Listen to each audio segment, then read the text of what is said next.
করেছিলেন। দেশের লোক তো গরিব, প্রধানত এটি তার মূল কারণ ছিল যে দেশের লোকের অবস্থা যতদিন পরিবর্তন করে ততদিন আমিও নিজে অত বিলাসিতা পছন্দ করি না আর কি। মানে আমার ছেলেদেরও কোনো সময় কোনো রকম বেশি কাপড় চোপড় সে পছন্দ করতো না। আমরা সবসময় রেশনের চালই খাই, সবসময় চাল। মাইনা যা পেতেন সত্যি কথা বলতেন না, মাইনা ছিল বোধহয় পে স্লিপ যা আসতো আর কি 2200 বোধহয়, উনি 10% আবার দিয়ে দিতেন। তো তার মধ্যে থেকে আমাকে সে 2000 টাকা দিত, ওর মধ্যেই আমার সংসার চালাতে হতো। মানে আমার ছেলেদেরও কোনো সময় কোনো রকম বেশি কাপড় চোপড় সে পছন্দ করতো না। মরহুম প্রেসিডেন্ট সাহেব, তোমার আব্বার, আমরা বঙ্গভবনের দর্জিকে জিজ্ঞেস করেছিলাম, বলেছে যে ওখান থেকে এসে অনেক কাপড় চোপড় ছোট করে তোমাদের জন্য বানাতো দর্জি। এরকম কিছু মনে আছে তোমাদের? আমার এই শার্টটাই আব্বুর ছিল আগে, এটাই ওনার বানিয়ে দিয়েছে। তোমার মনে আছে কোকো এরকম কোন? আমার দুটো প্যান্ট ছোট করে বানিয়ে দিয়েছিল। তোমার আব্বার প্যান্ট ছোট করে বানিয়ে দিয়েছে। জিয়াউর রহমান যখন রাষ্ট্র ক্ষমতায় ছিলেন তখন খালেদা জিয়াকে প্রকাশ্যে খুব একটা দেখা যেত না। খালেদা জিয়া যখন রাজনীতিতে আসেন সেটা অনেককেই চমকে দিয়েছিল। দলের নেতাকর্মীরা রাজনীতিতে আসার জন্য দিনের পর দিন খালেদা জিয়াকে বোঝানোর চেষ্টা করেন। তিনি দলের হাল না ধরলে দল টিকবে না বলেও অনেকেই বলেন।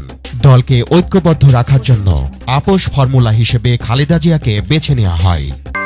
জিয়াকে রাজনীতিতে আসার ব্যাপারে গুরুত্বপূর্ণ ভূমিকা রেখেছিলেন কর্নেল আকবর হোসেন, সাবেক সামরিক কর্মকর্তা নুরুল ইসলাম শিশু এবং AQM বদরুদ্দোজা চৌধুরী। তৎকালীন বিএনপির একাংশ খালেদা জিয়াকে রাজনীতিতে আনার পরিকল্পনা করেন, কিন্তু রাজনীতির প্রতি খালেদা জিয়ার তেমন কোনো আগ্রহ ছিল না। গত 2 দশকের অধিকাংশ সময়ে খালেদা জিয়ার প্রধান প্রতিদ্বন্দ্বী ছিলেন আওয়ামী লীগ নেত্রী শেখ হাসিনা।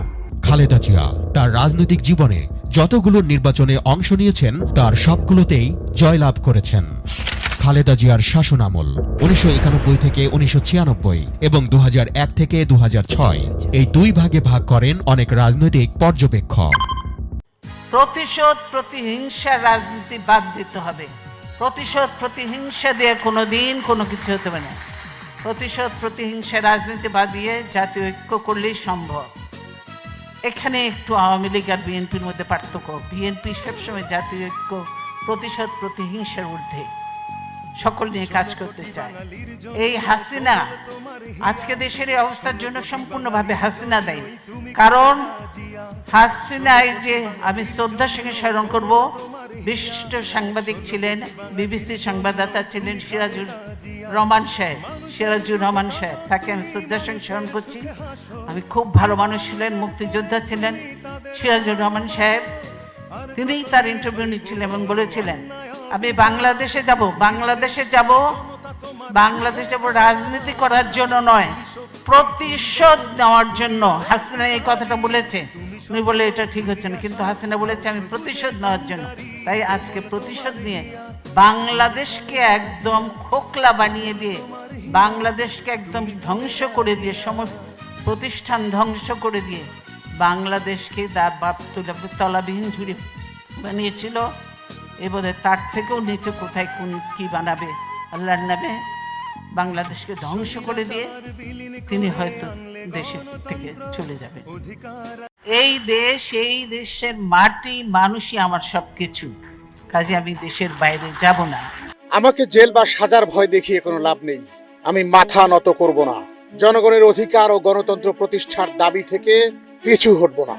বলছি বাংলাদেশের ইতিহাসের সর্বকালের সবচেয়ে জনপ্রিয় নেত্রী বেগম খালেদা জিয়ার কথা। গুলি করে গদি রক্ষা হবে না। 2018 সালের 8 ফেব্রুয়ারি ঢাকার বকশীবাজারের আলিয়া মাদ্রাসায় স্থাপিত বিশেষ আদালতে বেগম খালেদা জিয়াকে 5 বছর সশ্রম কারাদণ্ড দেওয়ার পর একদিন গণমাধ্যমের সামনে এভাবেই বলছিলেন গণতান্ত্রিক বাংলাদেশ বিনির্মাণের রাহবার আপসহীন নেত্রী বেগম খালেদা জিয়া।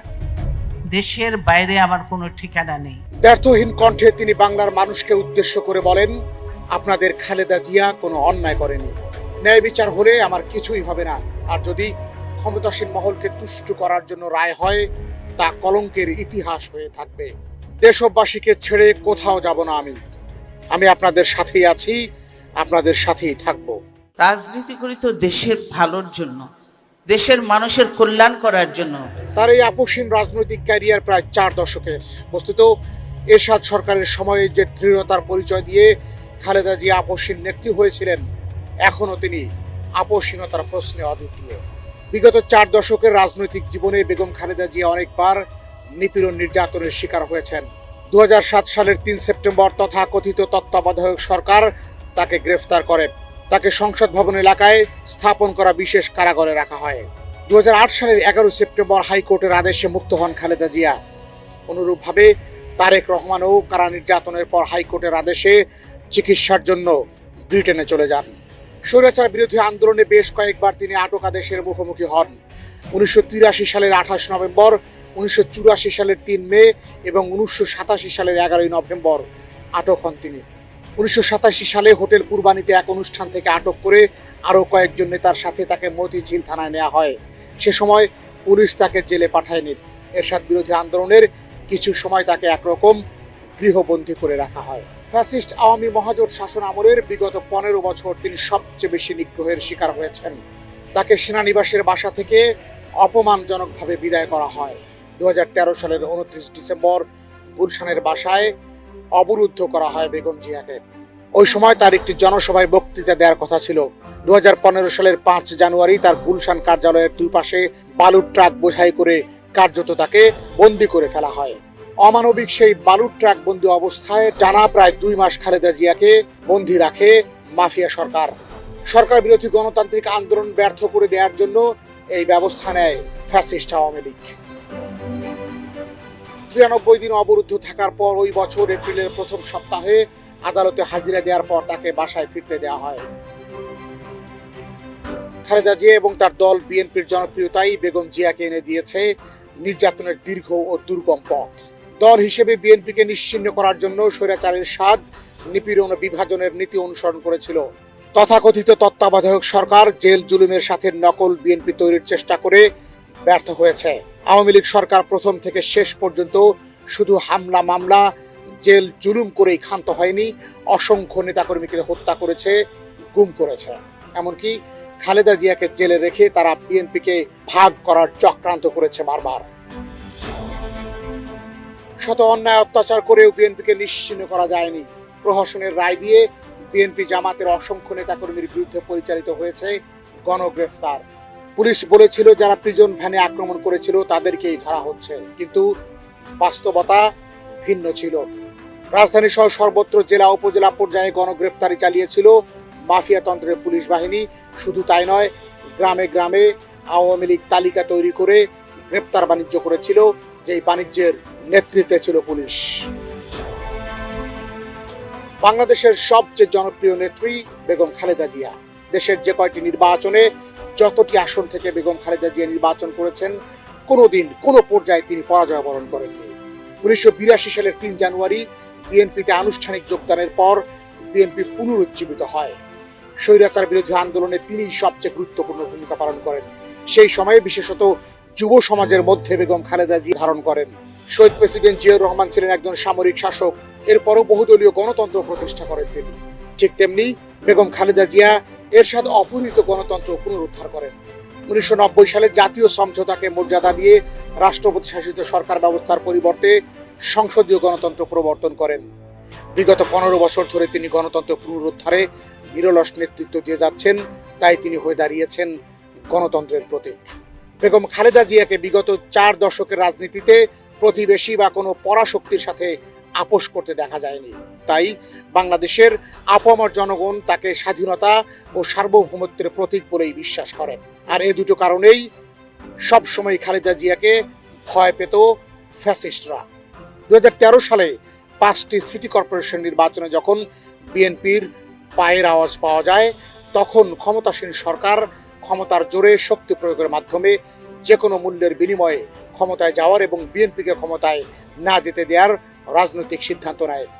2014 সালের ভোটারবিহীন বোগাস নির্বাচন এই রাজনৈতিক সিদ্ধান্তের ফলাফল। 2018 সালের আগের রাতে ব্যালট বাক্স ভর্তি করে রেখে দিনের ভোট রাতে দেওয়ার খ্যাতি অর্জন করেছিল ফ্যাসিস্ট আওয়ামী লীগ। সর্বশেষ ডামি প্রার্থী দিয়ে বিশ্ব দরবারে বিতর্কিত সংসদ উপহার দেওয়ার রেকর্ড করে গণমানুষের ধৈর্যের বাঁধ ভেঙে দেয় হাসিনা বাহিনী। ইতোপূর্বে তারা এরশাদ এবং অন্য বিরোধীদের গৃহপালিত জীবে পরিণত করেছিল। বিএনপিকে দিয়ে তা সম্ভব হয়নি। সুতরাং খালেদা জিয়াকে নির্বাচন থেকে নির্বাসনে দেওয়ার জন্যই মামলা, হামলা, জেল ও নানা ধরনের নির্যাতনের হাতিয়ার হিসেবে বেছে নেয় আওয়ামী সরকার। বিগত 40 বছরের রাজনৈতিক ক্যারিয়ারে খালেদা জিয়াকে কোনো বেফাঁস কথা বলতে শোনা যায়নি। মুক্ত খালেদা জিয়ার চাইতে বন্দি খালেদা জিয়া কতটা শক্তিশালী এবং জনগণের কাছের তা তিলে তিলে প্রমাণিত হয়েছে বাংলার বুকে। যদি তিনি আপোষ করতেন তবে কি হতো? আপোষ করলে খালেদা জিয়া আজ পর্যন্ত যা যা হারিয়েছেন তার কিছুই হয়তো হারাতে হতো না।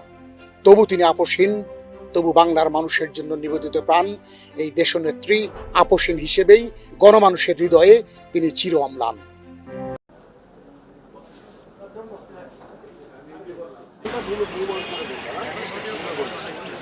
বেলা 1:40 অ্যাম্বুলেন্সে করে আরাফাত রহমান কোকোর কফিন আনা হয় খালেদা জিয়ার গুলশান কার্যালয়ে। দোতলায় অপেক্ষায় ছিলেন শোকাচ্ছন্ন বেগম খালেদা জিয়া। মরদেহ আসার কিছুক্ষণ পরেই দুই ভাইয়ের স্ত্রী সহ খালেদা জিয়া নেমে আসেন নিচতলায়। ঘিয়ে রঙের শাড়ি পরা বেগম জিয়া বসে থাকেন কফিনের সামনে। এ সময় তার পাশে ছিলেন কোকোর স্ত্রী শর্মিলা রহমান ও দুই মেয়ে, খালেদা জিয়ার দুই ভাইয়ের স্ত্রী তারেক রহমানের শাশুড়ি ও উপদেষ্টা মোসাদ্দেক আলী। প্রায় 35 মিনিট ধরে খালেদা জিয়া বসে থাকেন ছেলের পাশে। কফিনের পাশে বসেই তিনি ছেলের জন্য মোনাজাতে হাত তোলেন। পরিবারের সদস্যদের শেষবার দেখার জন্য কোকোর কফিন ওই ঘরে রাখা হয় প্রায় 1 ঘন্টা।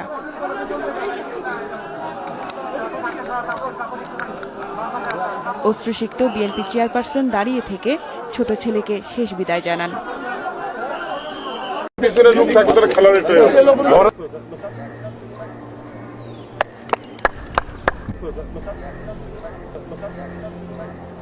এটা আসলে কোনো উপলক্ষ কিছুই না।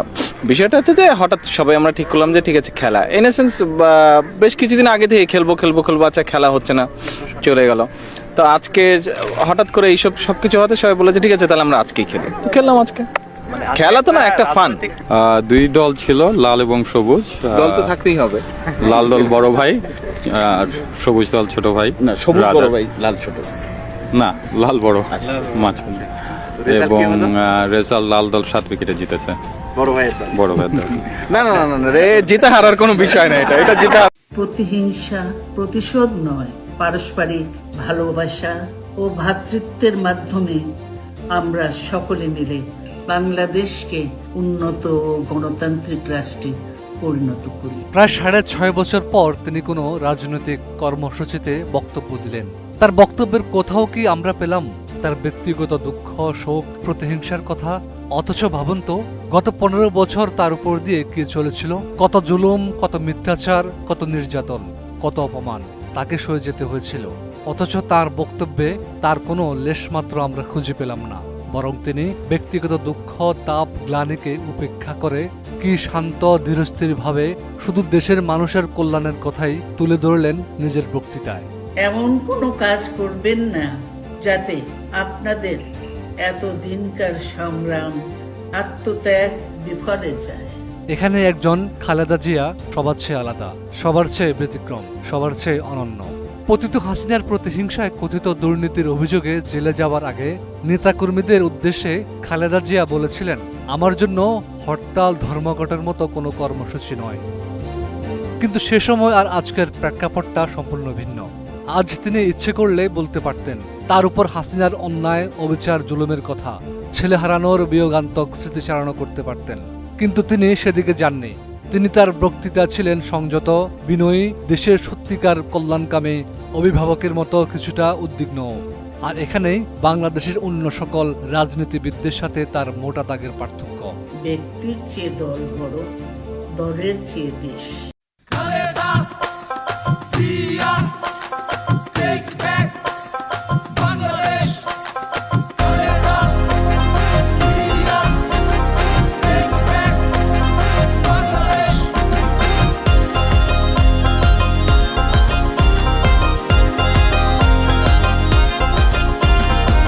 যতই আসুক ঝড়, ফিরবো না আজ ঘর।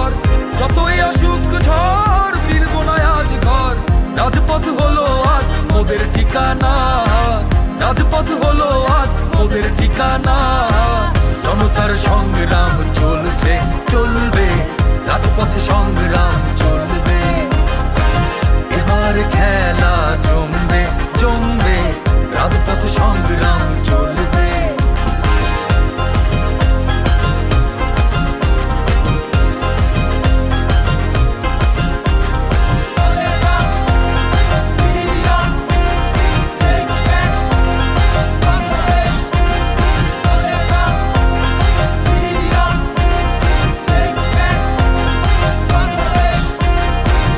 আমার কোনো ঘর নাই, নাই ঠিকানা নাই, রাজপথ হলো আজ আমার ঠিকানা। আমার কোনো ঘর নাই, নাই ঠিকানা নাই, রাজপথ হলো আজ আমার ঠিকানা।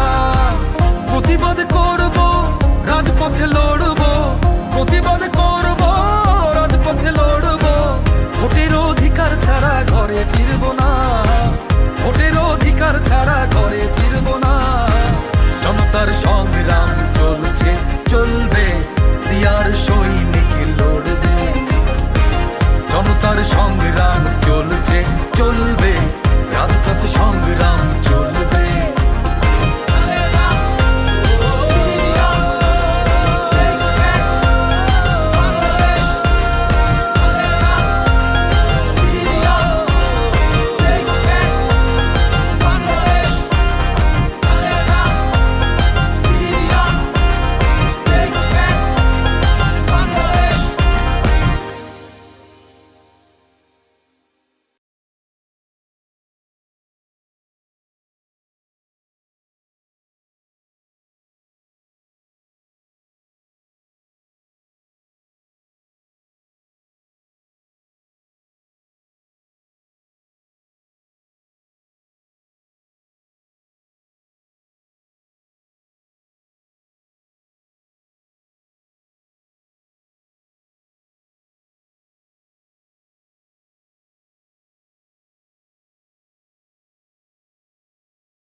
গভীর রাতে গ্রেপ্তার করা হয় তারেক রহমানকে। তারেক রহমান যখন গ্রেপ্তার হন তখনও তিনি ছিলেন হাস্যোজ্জ্বল এবং সুস্থ। তার বিরুদ্ধে সাজানো হয় 13টি মিথ্যা মামলা। শুধু মামলা দিয়েই থেমে থাকেনি ষড়যন্ত্রকারীরা। রিমান্ডের নামে তার উপর চালানো হয় অমানসিক ও পৈশাচিক শারীরিক নির্যাতন। ভেঙে ফেলা হয় তার মেরুদণ্ড। দাঁড়াবার শক্তি না থাকলেও বারবার আদালতে হাজিরার জন্য টানা হ্যাচড়া চলতে থাকে তাকে নিয়ে। তারেক জিয়ার শারীরিক অবস্থার অবনতি হলে শঙ্কিত হয়ে পড়েন তার চিকিৎসকরা।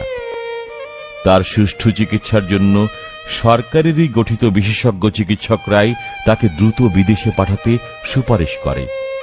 দেশ বিদেশের হাজারো মানুষ, বিএনপির বিভিন্ন নেতাকর্মী, বিশেষ কারাগারে আটক দেশনেত্রী বেগম খালেদা জিয়াও বারবার তারেক রহমানকে উন্নত চিকিৎসার জন্য বিদেশে পাঠানোর দাবি করেন। কিন্তু কোনো কিছুকে আমলে নেয়নি সে সময়ের সেনা শাসন তথাকথিত তত্ত্বাবধায়ক সরকার।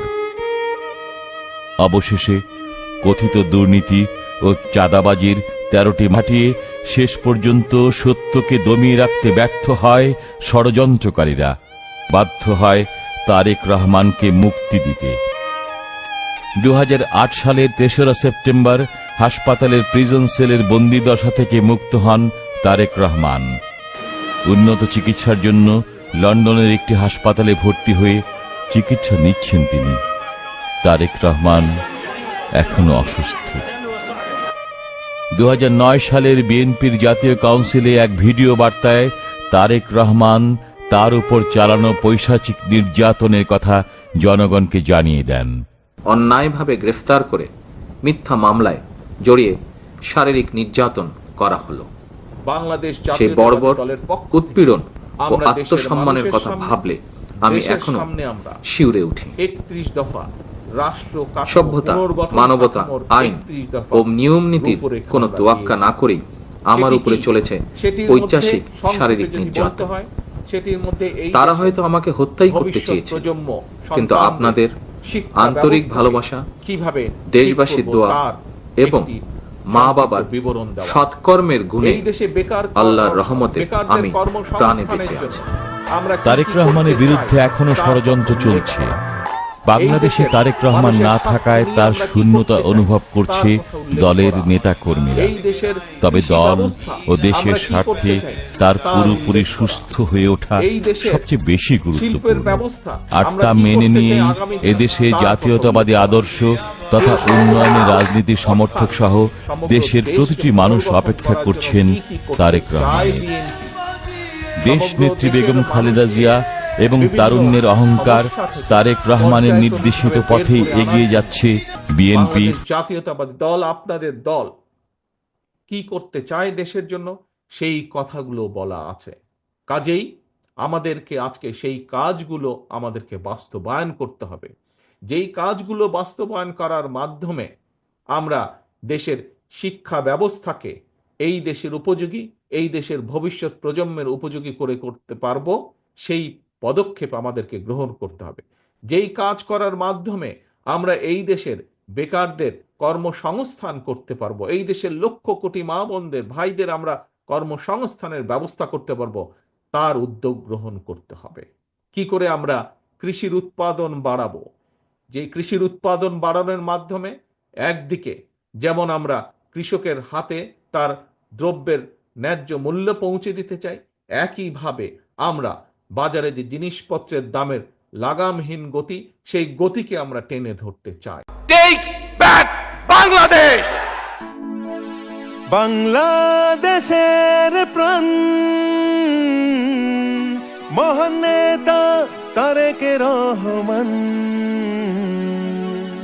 লো লো সালাম লো তারেক জিয়ার সালাম লো, তারেক জিয়ার আহ্বান দেশ বাঁচাতে রুখে দাঁড়ান। দেশ যাবে কোন পথে, ফয়সালা হবে রাজপথে, হটাও মাফিয়া বাঁচাবে টেক ব্যাক বাংলাদেশ। জাগো বাংলাদেশ, জেগে ওঠো ৭১-এর বীর জনতা। বিজয় হবে গণতন্ত্রের, গড়ে তোলো একতা। বাঁচতে হলে লড়তে হবে, দুঃশাসনের হবে শেষ। Bangladesh Bangladesh, take back Bangladesh. Bangladesh Bangladesh, take back Bangladesh. Bangladesh Bangladesh, take back Bangladesh. Bangladesh Bangladesh, take back Bangladesh.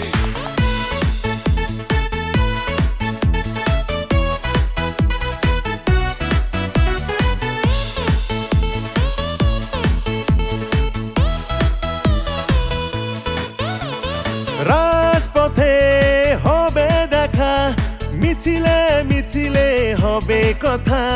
পরাধীনতার শিকল ভেঙে মুক্ত করব স্বাধীনতা। মুসলিম, হিন্দু, বৌদ্ধ, খ্রিস্টান সবার সমান দেশ। Bangladesh Bangladesh, take back Bangladesh. Bangladesh Bangladesh, take back Bangladesh. Bangladesh Bangladesh, take back Bangladesh. Bangladesh Bangladesh, take back Bangladesh.